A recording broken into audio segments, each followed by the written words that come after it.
Heads up, I'm going to break a big rule today. I'm going to bring religion into this video. But it's not what you think. And if you're not religious and you're an atheist and you're about to hit stop, bear with me. So, why do I want to do this? Well, I'm thinking a lot today about the seminar that I just did this weekend with Owain Evans. And we got together, it's first live seminar in 4 years. And we talked a lot. We had a really cool group of people. We talked a lot about patient-centered care, communication, case management, did some adjusting practicals as well. Really good fun, really loved it. Great crowd of attendees as well. I tend to find that and I'm not saying this to flatter people, but generally only cool people tend to come to my seminars because if they're the people I don't like, I've usually put them off already. And this was no exception. It was great, great fun.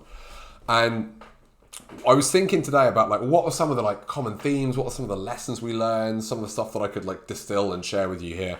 And I was thinking of a few things, and then suddenly this prayer popped into my head that my wife shared with me a long time ago. And you don't have to be religious to see the wisdom in this. You don't have to use it as a prayer. It's been used by many other groups. Even things like AA have used this. And it's called the Prayer for Serenity, or the Serenity Prayer. And it basically says, grant me the serenity to accept the things I cannot change, the courage to change the things that I can, and the wisdom to know the difference.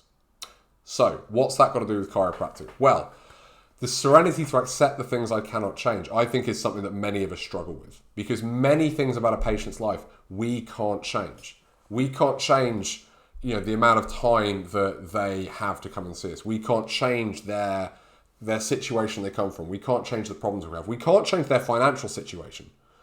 And because of that, what we often do is we change the plan to undertreat them. And that's not courage. That's doctor-centered. That's putting our own worries about money, our own fears, our own insecurities onto the patient. I'm not going to bang on about that today because I've talked about that in other videos. But it's something that we all do. And it's something that everybody at that seminar, myself and Owen included, could put our hands up and say, we've done at some point. I said, raise your hand if you've overtreated patients. No hands went up. Raise your hand if you've ever undertreated patients. Everybody's hands went up there. So that does happen quite often. But what we need to do is be wise and know the difference as to what are the things we can change, what are the things we can't. And the things we can't, we should just be able to accept them. And one way this comes up a lot is when we are giving our recommendations, when we're giving our reported findings. We can do the best job we can and be brave and recommend what we think is the best plan for them that doesn't factor in finances. We can offer that to them. So we're not selling it, we're not trying to convince them, but we can offer it as an option. We can, be brave and have the courage to improve the way we deliver that. We could maybe practice it. We could role play with a colleague. That takes a bit of courage because it's a bit awkward, but that really helps. We could go and learn how to improve our communication skills. Many, many things that we could do. But we cannot change the patient's situation.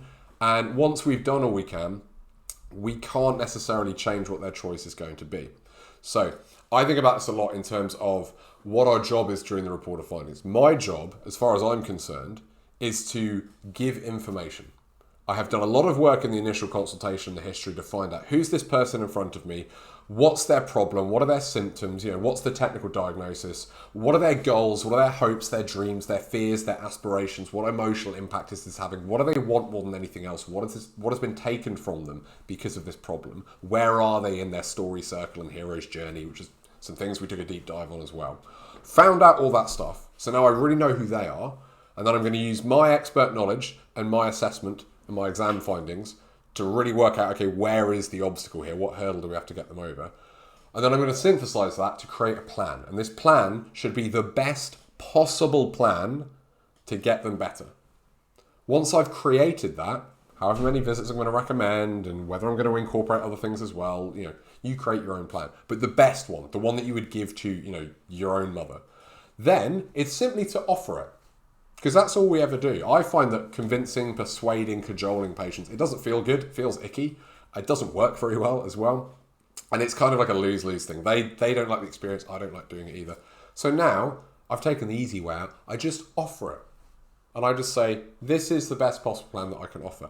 And then I accept their response. Their response may be, great, let's do it. It may be, oh, I can't do that.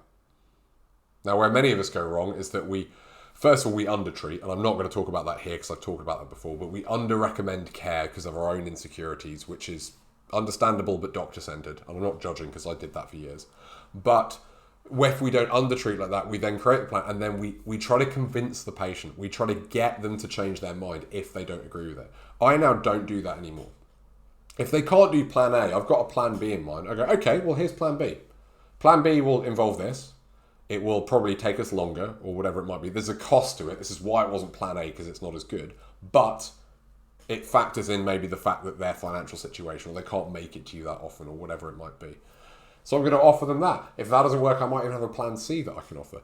But my job is to just offer information. Just provide it for them and allow them to make the right choice for them. And then to have the serenity to accept the things I cannot change, which is their decision. Once they've done that and they've decided plan A, plan B, plan C, whatever, then my job becomes, well, let's deliver the best possible version of that I can. Yeah, and if I have to make some changes to accommodate for that, that may take a little bit of courage to change the things I can. But it's really key, I think, to have the wisdom to know the difference. What are the things you can change? What are the things you can't? There are many, many factors, and I would say most of the factors in your patient's recovery are outside of your control. You cannot change them. You can maybe nudge and influence some of them. We have direct control over the treatment, but we can't change a lot of what's going on in their life. And if we can accept those things, then firstly, it's a lot easier for us. It's a lot less time getting stressed out and frustrated at things that we can't even affect. That puts us in a passive state. That tends to create a lot more fear, frustration, resentment, all the stuff that leads to burnout generally. But not only that, we then, by seeming calmer and more accepting, actually, the patient has a lot more confidence in us because we're not trying to change them. We're accepting who they are and just saying, okay, well, if you can't do that, here's the next plan. And I find that in a little sort of Zen, try not to try kind of way, that often means they tend to follow our advice better as well. So it's a win-win. So if you are struggling with repeated frustrations with patients, I would encourage you to have a look and go, is this something you can change or not? Try to ascertain, have the wisdom to go, can I change this or can I not change it? If you can change it, have the courage to try something. Have the courage to try something new. It may be something you're not comfortable with. It may be something you haven't done before. Give it a try. Be a little bit brave and push the boat up there because you may well find it leads to growth and it works better. If you can't change it, practice serenity. Just accept, okay, I cannot change this. This is outside of my control. And by trying to change it or putting a lot of energy into frustration and resentment, I'm probably going to be burning up emotional calories I could be using to better connect with the next patient.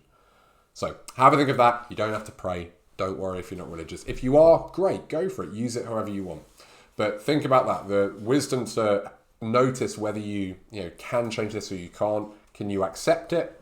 Or do you have the courage to change? So have a little think about that, and I'll see you soon for another video. Take care.